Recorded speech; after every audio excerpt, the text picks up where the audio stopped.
Olá, meu amigo, minha amiga, mais uma vez nos encontramos aqui pela manhã cedo para nós juntos buscarmos a presença do Senhor.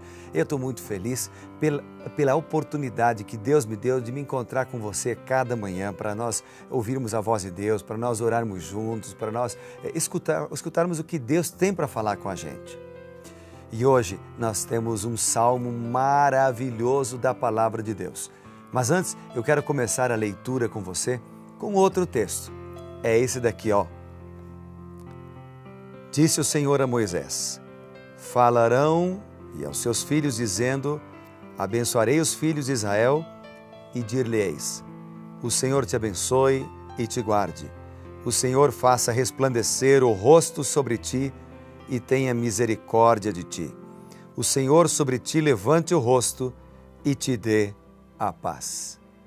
Aqui nós encontramos a bênção sacerdotal. E você pode perguntar assim: mas pastor Evandro, isso não é um salmo? Nós não estamos estudando sobre o livro dos Salmos? É verdade, nós estamos estudando sobre o livro de Salmos.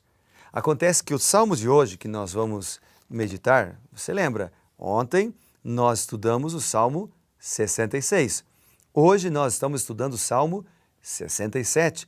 E o Salmo 67, ele começa com um texto que faz referência a Números capítulo 6, versículo 24 até o 26, que são os textos que eu acabei de ler. Ele começa como que dando uma bênção ao povo. E hoje de manhã, Deus quer dar uma bênção para você também. Hoje de manhã, Deus quer derramar sobre a tua casa, sobre a tua vida, sobre o teu trabalho, uma bênção, meu amigo. Então não saia de casa sem dobrar os joelhos e clamar, pedindo a bênção do Senhor, pedindo sabedoria, pedindo paz. Você vai para o trabalho, é verdade. Você vai ficar em casa. Não tem problema. Peça a bênção de Deus também, onde quer que você vá. Se você for sair para estudar, para o trabalho, vai ficar em casa, vai viajar, está de férias, porque agora, início de um novo ano, muitas pessoas estão de férias e talvez esse seja o seu caso. Não tem problema, onde quer que nós estivermos, fazendo o que quer que for, nós precisamos da bênção do Senhor. Então eu quero ler com você o texto do Salmo 67. Vamos juntos? Pega a sua Bíblia agora. Abra sua Bíblia, é bom você acompanhar junto comigo, porque aí nós vamos lendo juntos. Eu vou ler hoje todo o Salmo 67, versículo por versículo, tá bom? Veja só o que diz a Bíblia, acompanha comigo. Seja Deus grandioso para conosco e nos abençoe, e faça resplandecer sobre nós o rosto, para que se conheça na terra o teu caminho e em todas as nações a tua salvação. Louvem-te os povos, ó Deus, louvem-te os povos todos. Alegrem-se e exultem as gentes, pois julgas os povos com equidade e guias na terra as nações. Louvem-te os povos, ó Deus, louvem-te os povos todos. A terra deu seu fruto e Deus, o nosso Deus, nos abençoa. Abençoe-nos, ó Deus, e todos os confins da terra o temerão. É muito lindo esse texto. Ele apresenta aqui várias lições importantes que eu quero destacar com você.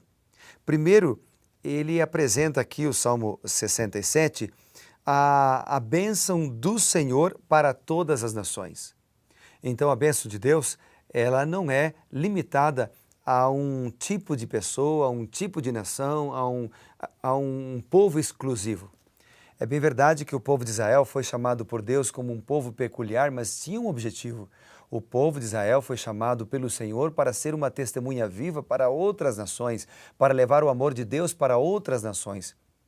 O próprio templo, o santuário, o tabernáculo, ele foi instituído para ser uma casa de oração para todos os povos. Ou seja, o Evangelho, as boas novas, deve ser levado a todas as pessoas. E esta é uma grande nova. Por que é uma grande nova? Porque quando nós nos envolvemos na obra da pregação do Evangelho, quando eu falo pregação, não é só pegar um microfone e falar, pegar um microfone e pregar a palavra em uma igreja, em um culto, atrás de um púlpito. Quando falo pregação, estou me referindo a um estilo de vida. Como disse Spurgeon, ele disse assim: evangelismo é um mendigo falando para outro mendigo onde encontrar pão. É uma definição muito linda, porque essa definição, ela nos iguala a todos, ou seja, todos somos iguais perante Deus. Mas alguns encontraram o pão antes, o pão da esperança, o pão da vida, que é a revelação na palavra de Deus, que nós encontramos na palavra de Deus. Então, quando nós contamos desse pão espiritual, quando nós falamos para outras pessoas deste pão espiritual, nós nos fortalecemos em nossa fé, ou seja, nós crescemos espiritualmente. Aí está a grande razão pela qual Jesus deixou a tarefa de pregar o Evangelho, a tarefa de fazer discípulos, a tarefa de testemunhar para cada um de nós. Não é uma tarefa só para pastores, não é uma tarefa só para ministros, é uma tarefa para todos. Lembremos que o Salmo 67, ele começa evocando a bênção de Números capítulo 6. E o que isso tem a ver? É que Números capítulo 6 é uma bênção sacerdotal, onde Deus estende a sua misericórdia, onde Deus levanta a sua mão forte e poderosa sobre seus filhos. Então, quando nós decidimos falar do amor de Jesus para as pessoas que nós conhecemos, com os talentos que Deus nos deu, acontece que nós somos abençoados pelo Senhor. Somos abençoados. Ele nos ajuda, Ele coloca as palavras certas em nossa boca, Ele põe o discernimento espiritual em nossa mente, em nossos pensamentos, e isso faz com que nós, então, nos desenvolvamos espiritualmente. O Salmo também fala aqui de colheita, né? Ele diz assim: alegrem-se e exultem as gentes, por julgas os povos com equidade. E depois no verso 6 ele diz: a terra deu o seu fruto. E aí ele diz: e Deus, nosso Deus, nos abençoa. O que o salmista está falando aqui, e esse salmo, Salmo 67, é um salmo para instrumentos, né? O que ele está dizendo é o seguinte: é que a colheita farta mencionada no versículo 6, ela tem a ver com a demonstração da graça de Deus. Você vai me ouvir falar outras vezes aqui sobre a graça de Deus, porque ela é uma constante no livro de Salmos. A graça de Deus para perdoar pecados. A graça de Deus para nos abençoar. A graça de Deus para nos transmitir as bênçãos que o Senhor tem desejo, está ansioso para nos dar. Então, nessa manhã, o Salmo ele termina, no versículo 7, com, eu diria, não uma promessa ou uma ordem, mas talvez uma certeza, uma segurança. Ele termina dizendo assim: ó, abençoe-nos, ó Deus, e todos os confins da terra o temerão. Qual é a segurança? A segurança é que todos os confins da terra, eles ouvirão sobre a palavra de Deus, ou receberão as mensagens, ou a mensagem da esperança que se encontra na palavra de Deus. Eu me lembro, por exemplo, do texto de Mateus, que é também uma promessa do Senhor, Mateus capítulo 24. E eu vou ler com você agora esse texto. Mateus capítulo 24, está bem aqui, ó. Você pode acompanhar na sua Bíblia também.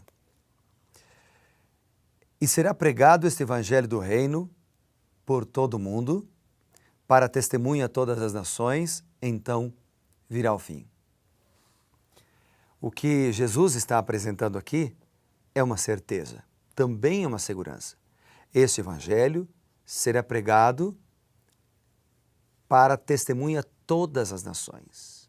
Vale a pena você sublinhar esse texto aqui na sua Bíblia, Mateus 24, 14. Quando a gente volta lá para o livro de Salmos, o salmo que nós estamos analisando hoje, o versículo 7, ele diz o seguinte: e todos os confins da terra o temerão. Todos os confins da terra. Quando a gente analisa o livro de Atos dos Apóstolos, capítulo 1, também falando da obra do Espírito Santo e da nossa obra de testemunhar, ele diz assim, ó, recebereis poder ao descer sobre vós o Espírito Santo, e sereis minhas testemunhas, tanto em Jerusalém, como em toda a Judeia, como em toda a Samaria, e até os confins da terra. Então, nesses dois textos do Novo Testamento que nós acabamos de ler, eles, digamos assim, corroboram com o ensinamento do Salmo 67, que menciona de maneira assim bem específica de que todos os confins da terra o temerão. Sabe, uma das grandes promessas da Bíblia é de que breve Jesus voltará. E uma grande necessidade que nós encontramos na Bíblia é de que nós precisamos estar preparados. E uma grande certeza também é de que nós nos preparamos para a volta do Senhor Jesus quando nós fazemos pelo menos 3 coisas. Quando nós oramos, ou seja, quando nós buscamos a Deus em oração, quando nós pregamos o Evangelho, ou seja, testemunhamos do amor de Deus, estamos nos preparando também, e quando nós lemos a Bíblia. E é isso que eu quero propor para você cada manhã, é isso que nós estamos fazendo aqui. Você gostaria de fazer isso? De junto testificar do amor de Deus, ler a Bíblia e orar todos os dias para se preparar para a vinda do Senhor? Então eu quero orar por você. Bondoso Deus e Pai, muito obrigado pela certeza de que o Senhor voltará e que a sua mensagem se espalhará por toda a terra.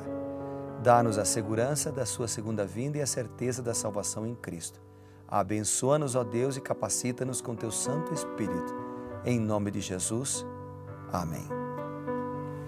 Que Deus te abençoe, que você seja reavivado por sua palavra.